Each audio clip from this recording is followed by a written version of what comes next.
नमस्कार, आप जुड़ चुके हैं हमारे साथ और हम अभी मौजूद हैं यहाँ जहाँ किसानों का एक कारवां मौजूद है और ये बॉर्डर है जहाँ पर इस तरफ की बात करूँ तो हरियाणा है और इस तरफ की बात करूँ तो ये दिल्ली का बॉर्डर है। और यहाँ पर सिंघू बॉर्डर से लाइव आप देख रहे हैं किस प्रकार से कांग्रेस नेता हैं पूर्व विधायक कृष्णमूर्ति हुड्डा, श्री कृष्ण हुड्डा, जो कि उनके सुपुत्र हैं जो स्वर्गीय हो चुके हैं और अभी इलेक्शन भी हुआ कुछ दिन पहले, उन्हीं के कारण उपचुनाव हुआ।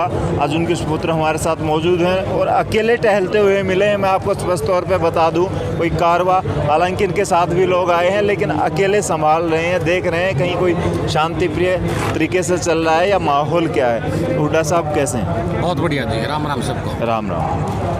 आज यहाँ पर वैसे तो आप कई दिन से ठहरे हुए हैं, देख रहे हैं क्या माहौल दिखाई दे रहा है? 14वां दिन है आज। माहौल तो क्या है, ये शर्म की बात है मोदी सरकार की। यहाँ पे लाखों की तादाद में किसान बैठा है और ये किसान अपना हक मांग रहा है, अपने बच्चों का हक मांग रहा है और ये मोदी सरकार का जू भी नहीं रेंग रही।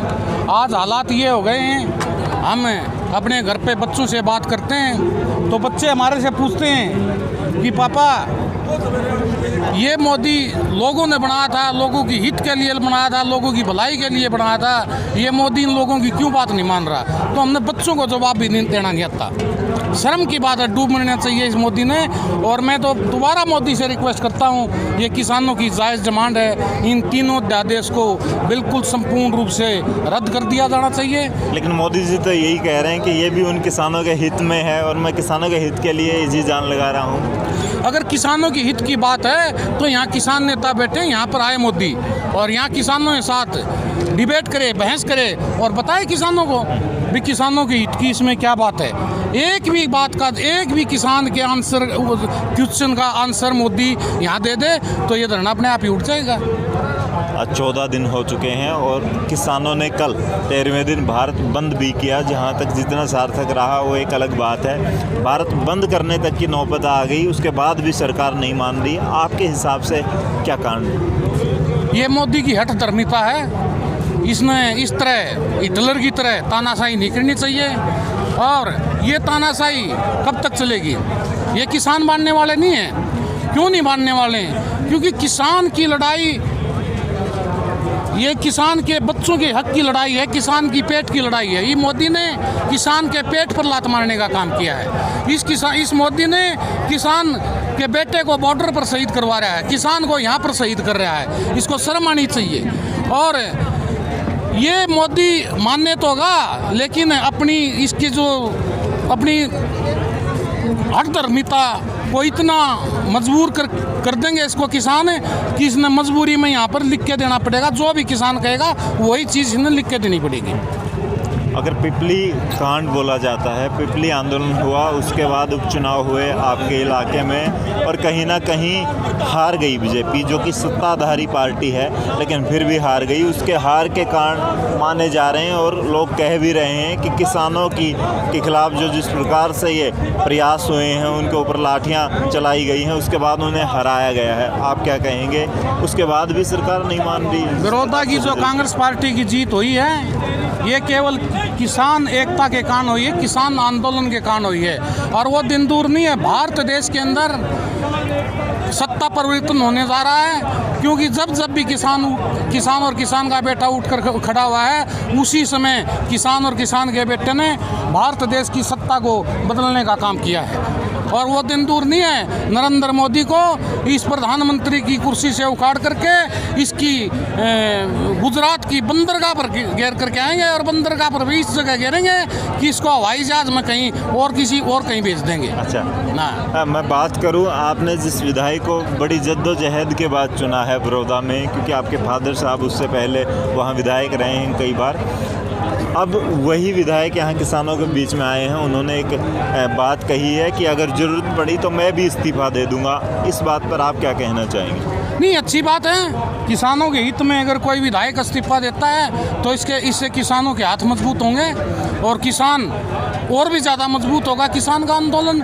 यह तो बहुत अच्छी बात है। अगर विधायक इस्तीफा दे दें तो इससे किसान आंदोलन बहुत ज़्यादा मजबूत होगा। अच्छा, कुछ लोग बीजेपी वाले, कुछ लोग ऐसे हैं जो ये बातें कर रहे हैं कि ये आंदोलन कहीं ना कहीं प्रोपेगेंडा है कांग्रेस का, कांग्रेस ये यहाँ फंडिंग कर रही है, कांग्रेस इसको चला रही है। आप क्या कहेंगे, कांग्रेस नेता हैं? ये कोई कांग्रेस का आंदोलन नहीं है, ये संपूर्ण रूप से किसान और मजदूर का आंदोलन है। ये जन आंदोलन है, लोगों का आंदोलन है। इसमें कांग्रेस का कोई लेना देना नहीं। सत्ता वाली पार्टी सिर्फ इस आंदोलन का रुख बदलना चाहती है, लेकिन मैं सत्ता वाली पार्टी को बता देना चाहता हूँ कि किसान आंदोलन का रुख बदलेगा नहीं। जितना किसान के ऊपर आप अत्याचार करोगे, उतना किसान मजबूती के साथ आगे खड़ा होकर के इस सरकार के खिलाफ लड़ाई लड़ने का काम करेगा।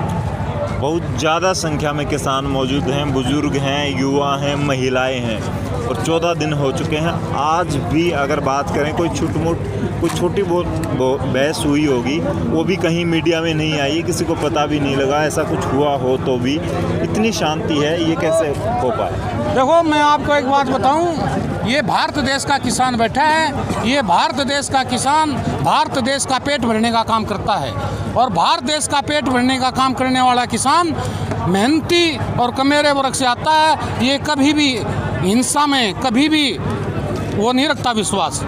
ये अपना प्यार से आंदोलन लड़ रहा है, और प्यार से लोगों को बड़े प्यार से अपने आंदोलन को मेंटेन कर रखा है। सरकार चाहती है यहाँ कुछ गड़बड़ हो, लेकिन ये किसान जो धरती माता का सीना चीर करके भारत देश का पेट भरता है, ये किसान यहाँ पर कोई भी सरकार की पॉलिसी से गड़बड़ी होने नहीं देगा। और वो दिन दूर नहीं है, अगर इसी तरह मोदी अपनी हर दर्दमीयता पर अड़ा रहा, तो ये किसान अपने खाने का अनाज बोएगा, और फालतू अगर अनाज होगा तो उस अनाज को फूकने का काम करेगा। और वो दिन भी दूर नहीं है, अगर इसी तरह अड़ा रहा मोदी, तो किसान का बेटा बॉर्डर पर से हथियार छोड़ करके यहाँ किसान के साथ बैठ जाएगा। तब पता चलेगा मोदी को कि किसान, ये भारत देश की रक्षा कौन करेगा, और ये भारत देश के पूंजीपति और गरीब आदमियों का पेट कौन भरेगा। अच्छा, एक बात मैं करूं कि कुछ विधायक जो बीजेपी के समर्थन में थे, अभी समर्थन वापस ले लिया है, उससे पहले भी लेते रहे हैं। कुछ लोग बातें कर रहे हैं कि बीजेपी की सरकार की जो जड़ें हैं हरियाणा में हिल चुकी हैं, बहुत जल्द पड़ जाएगी। ऐसी अफवाहें हैं या सच है? देखो, जो आप लोग भी बातें करते थे कि अगर यहाँ से कांग्रेस के विधायक जीतते हैं तो सरकार गिर जाएगी। हरियाणा प्रदेश में कुछ ही दिन की सरकार बची है मोदी की या खट्टर की, जो भी लगा लो, खट्टर की।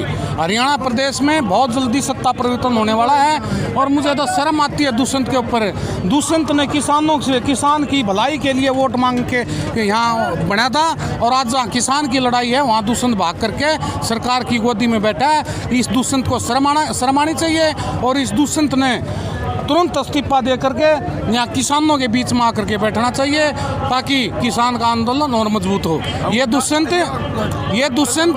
का जो दादा था जो चौधरी देवीलाल, वो किसान हितैषी था। इस दुष्यंत ने अपने दादा का नाम भी बेकार कर दिया, बिल्कुल उसको खराब कर दिया।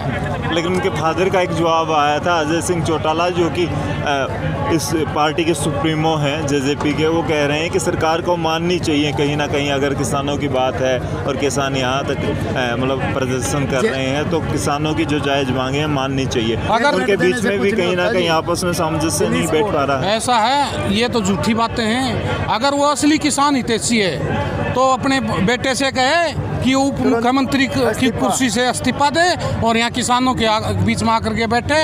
ये इस तरह की बातों से किसान मानने वाले नहीं है। कहीं वो ये सोचता हो कि किसान इतना मूर्ख नहीं है। किसान भारत देश की रक्षा करता है, किसान भारत देश का पेट भरता है, ये मूर्ख नहीं है। अजय जी, अपने बेटे को बोलो कि उप मुख्यमंत्री पद से इस्तीफा दे करके यहाँ किसानों के बीच में बैठे, अगर वो किसान हितैषी हैं तो। चलिए, यहाँ पर आपने देखा किस प्रकार से यहाँ पर जो नेताजी कांग्रेस से हैं और पूर्व विधायक के सुपुत्र हैं, इन्होंने बताया किस प्रकार से अजय चौटाला को एक मैसेज देना चाहते हैं। उसके साथ साथ वो दुष्यंत चौटाला और मनोहर लाल खट्टर को एक मैसेज देना चाहते हैं। उन्होंने बताया यहाँ पर किस प्रकार से शांति प्रिय जो किसान आंदोलन चल रहा है और लगातार ये आगे बढ़ रहा है। मोदी जी को भी इन्होंने बताया कि गुजरात की किसी बंदरगाह पर छोड़ कर आएंगे ये किसान। ये कैसी लगी बातचीत, हमें कमेंट्स करके ज़रूर बताइएगा। इस लाइव को शेयर कीजिएगा, और तब तक के लिए धन्यवाद। राम राम, जय हिंद।